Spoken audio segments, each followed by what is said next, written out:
Hello, everybody. Welcome to an MLG ESR breaking news update. I'm Chris Puckett. This is Matt Morello, and we got a great show for you today. Oh, yeah. This morning, Nate Nanzer made a huge announcement. The first 7 city-based teams for the Overwatch League officially announced. It's finally happening, Matt. It is here right now. Now, later in the show, we're going to get a chance to sit down for a one-on-one with Nate Nanzer.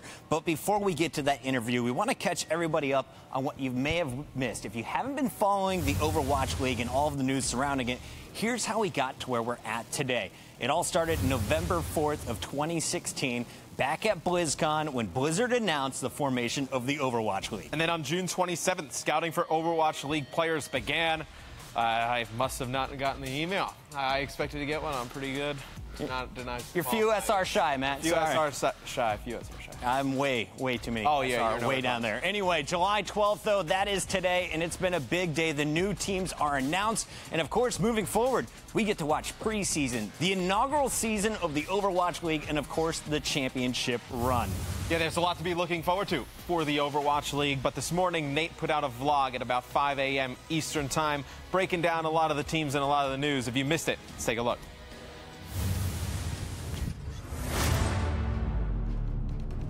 Hey everyone, I'm Nate Nanzer. As commissioner of the Overwatch League, I know the community has been waiting a long time for an update, and no one has heard you louder than me.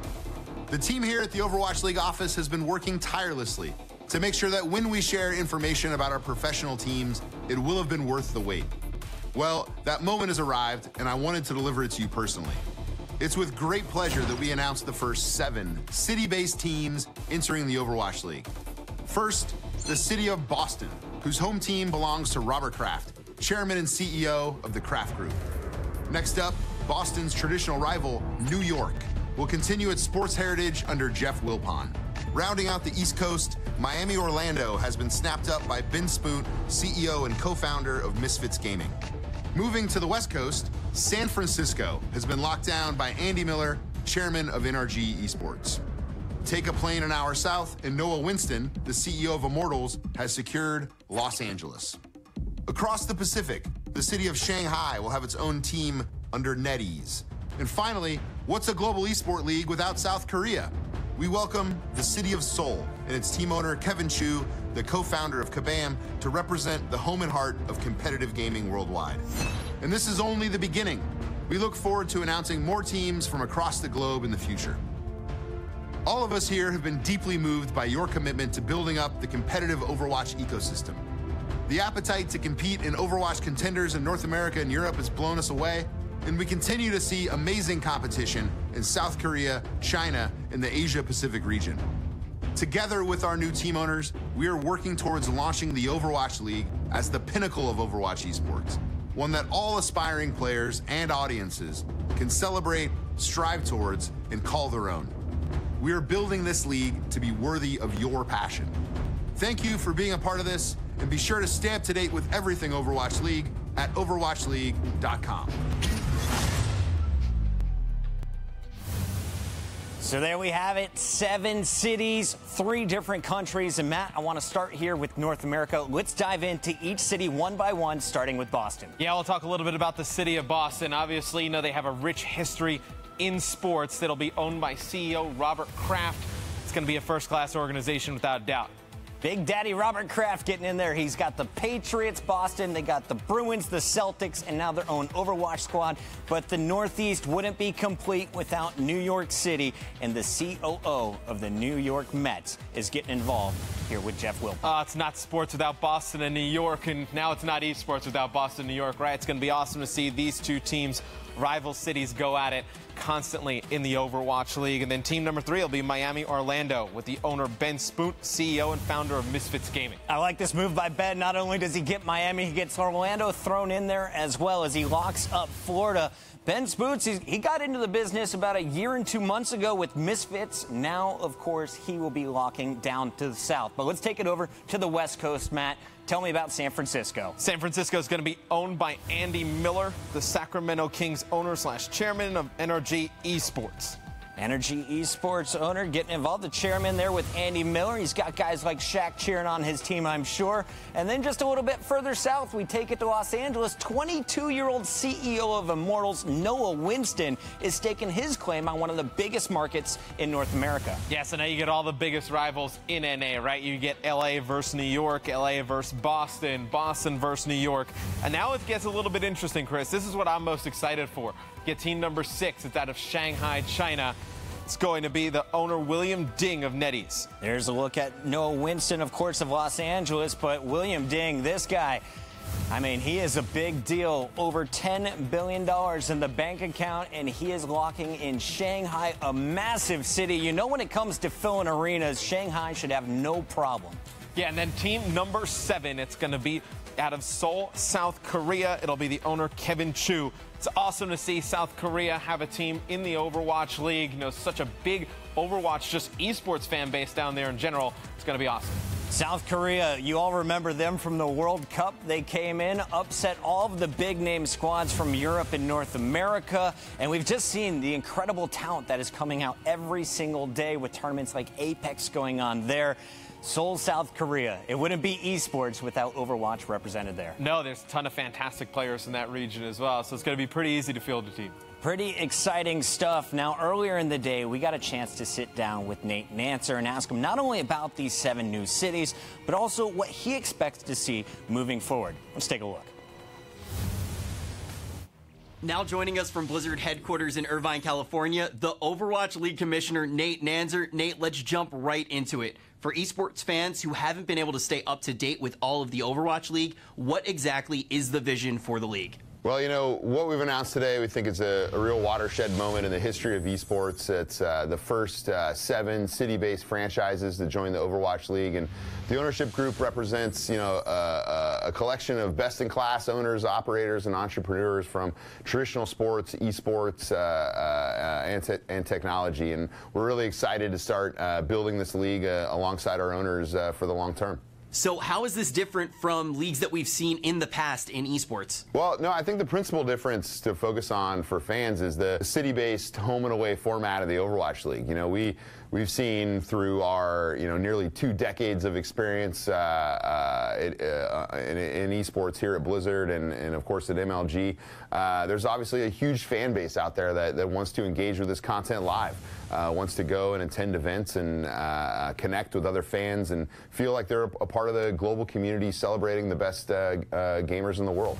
And you know what our vision is to put teams in major cities around the world and give more fans an opportunity to engage with this content live. We also think that it's a big step forward for esports to bring additional revenues in at the team level that just don't exist in esports today.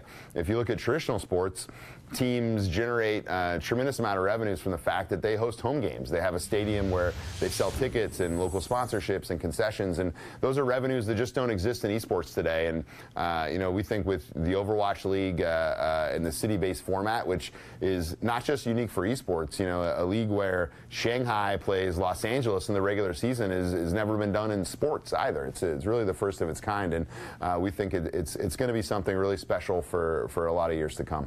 The Overwatch League was initially announced at BlizzCon in 2016. It's now about 9 months later, and we have the first 7 official teams announced. The team owners are spanning from multimedia moguls to sports team owners all over the world, from New York to Shanghai, with names such as Robert Kraft, William Ding, and Kevin Chu. I imagine getting all these guys in the same room couldn't have been too easy. Could you give us some insight into what the process of actually signing these teams looked like? Yeah, you know, good things take time, and since we announced the Overwatch League back at BlizzCon in November, we've been hard at work meeting with potential team owners around the world. You know, we ran a very organized process. We sat down and we looked at the top cities in the world, not just based on population, but based on concentration of Overwatch players. And then we took a very thoughtful approach on the owners that we thought would be best partners for those markets. We wanted to find owners that first and foremost had a proven track record of building and growing a fan base over time. And I think the 7 owners that we're announcing today have proven capability in that area. you know, the process we undertook was sitting down and meeting with potential team owners and walking them through the league structure.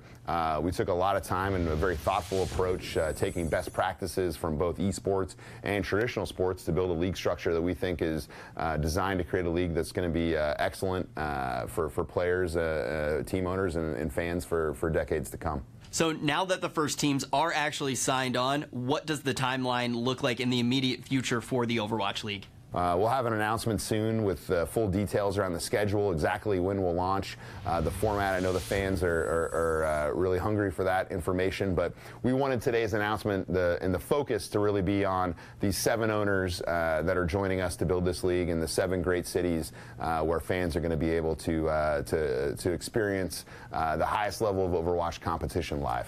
Yeah, definitely do agree, though. Excited to start to hear about the schedule as well. And as we mentioned already, it has been 9 months since that initial announcement. Undoubtedly, it's been a huge undertaking to create such a multifaceted group of owners. But do you guys feel like we're still on schedule? Yeah, absolutely. You know, I think my famous quote at this point is that building a sports league from scratch, it turns out, is pretty hard. And there's a lot of work that needs to get done to make this league something that our fans can feel is worthy of their pride and attention. And that's been our focus since well before announce. Things are progressing quite well. We think that, you know, this is a huge announcement today. You know, I think the time that passed from the announcement at BlizzCon and the announcement today, we wanted to make sure that our next announcement was really meaningful. We didn't want to just drip information out along the way. We wanted to have a really meaningful announcement that could get our fans really excited, and we think that today is a real watershed moment for esports. So you've already mentioned that these are only going to be the first 7 teams. Is there a goal for how many teams are actually going to be in the league, or is it just going to keep expanding? You know, we don't have a set number in mind, but we are in active conversations with multiple parties around the world. We expect to add additional teams between now and the launch of the league later this year. And, you know, as I mentioned, it's a global league, and our objective is to have teams in major cities all around the world. Nate, so when can we expect to see the first match play out? We'll have an announcement coming soon that will go into a lot more detail around exactly when the matches will start and the schedule in the league format. Thank you so much for joining me, Nate. Yeah, thanks a lot for having me. Be sure to stay tuned to OverwatchLeague.com. Really excited to share more information with the fans and build this league together with our community. That was awesome. So great to hear from the commissioner himself. Thank you, Nate, for sitting down with Rich Campbell. And Matt, you and I, we know Nate pretty well. We've been talking to him since BlizzCon. The blood, sweat, and tears that man has been pouring in. Today has to be a great day after announcing the first 7 teams. Yeah, it's awesome to see this actually come together. I remember at BlizzCon last year when we announced the Overwatch League and, you know, what it was going to be like and kind of the structure behind it. And to just see it come to life, I mean, it's great. It's got to be an awesome feeling for the people who work on it daily, right? It's just been a huge process. And like he said, I mean, you just don't build like something like the NBA or the NFL in 6 months. It's going to take a little bit, and now it's starting to come together. Well, now we got our start. Once again, thank you, Nate Nanzer. Thank you, Rich Campbell, for joining today's show. That is going to do it for today's MLG Overwatch League update. Thank you guys so much for watching. Yeah, for more inside information about Overwatch League and esports updates, follow MLG on Twitter and make sure to tune in to MLG.tv. We'll see you soon.